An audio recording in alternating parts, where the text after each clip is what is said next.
பெரியவங்க சின்னவங்கன்னு இந்த வீட்ல இருக்கிற மொத்த பேரும் உங்க வார்த்தைக்கு மரியாதை கொடுக்கறாங்க.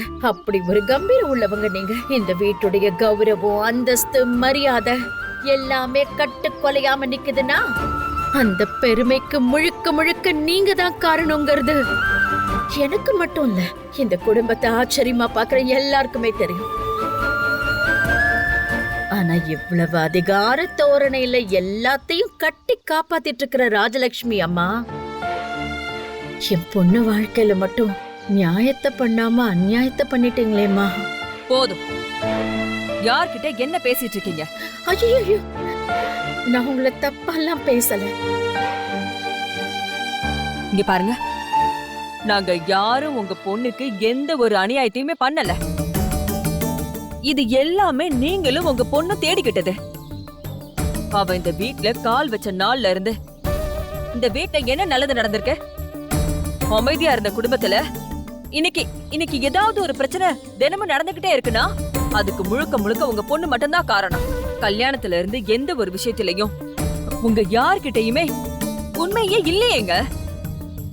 அப்புறம் அவ வாழ்க்கை மட்டும் நல்லா இருக்கும்னு எப்படிங்க நீங்க நினைக்கிறீங்க? சரிங்க, சரி, எல்லாத்தையும் ஒத்துக்கிறேன். ஆனா ஒண்ணு மட்டும் நீங்க புரிஞ்சுக்கணுமா, எல்லாத்துக்கும் என் பொண்ணு மட்டும் காரணம் இல்ல. நான் என் பொண்ணை வற்புறுத்தி தான் கல்யாண மேடையில உட்கார வச்சேன். ஆனா உங்க பையன் அவ கழுத்துல தாலி கட்டுறதுக்கு முன்னாடியே அவ உண்மைய உடைச்சி எனக்கு இந்த கல்யாணத்துல விருப்பம் இல்லைன்னு சொன்னப்ப உங்க குடும்ப கௌரவத்துக்காக அவளை கல்யாணம் பண்ணிக்க சொல்லி அவ கழுத்துல தாலி கட்டினது உங்க புள்ளதனமா? எது எப்படி இருந்தாலும்மா, கல்யாணம்னு ஒண்ணு நடந்ததுக்கு அப்புறம் புருஷன் பொண்டாட்டி அவங்க சேர்ந்து வாழறது தானம்மா நியாயம். உங்களுக்கு மகாவை பிடிக்கலன்னா, இந்த கல்யாணத்துல விருப்பம் இல்லைன்னா நீங்க யார் பேச்சையும் கேட்காம உங்க குடும்ப கௌரவத்தை பார்க்காம என் பொண்ணு வந்த அன்னைக்கு அவளை வாசலோட அனுப்பி விட்டுருக்கலாமேமா.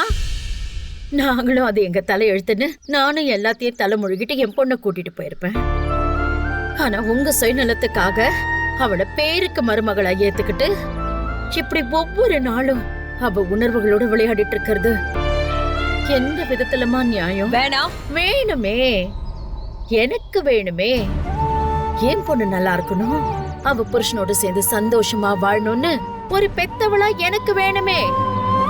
சீக்கிரமா ஒரு பேரனையோ பேத்தியோ கையில கொஞ்சம் மாட்டமான்னு எனக்கு உள்ள தவிக்குது. ஏன் வம்ச விருத்தி ஆகணுமே. நான் என்னம்மா பண்ணுவேன்?